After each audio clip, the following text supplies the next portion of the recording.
कहीं करे भगवान ही जाने इनको।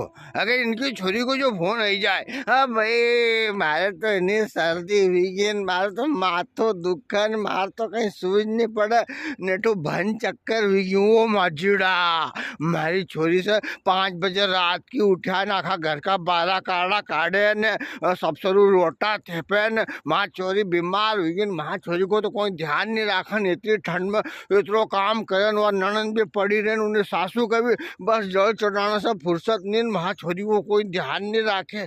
इतनी बात करे ने जो अपनी बहू के सर्दी हुई जाए, उनको माथो दुखे नुआ कि दे भाई हमारे डॉक्टर में जानू नहीं, तो तब डॉक्टर कन से गोली ले दियो।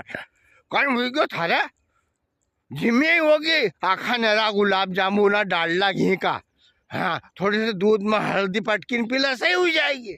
और तो थमा छोरी का भी यह बात की दो तुम, वह भी सही हो जाएगी। देखो तो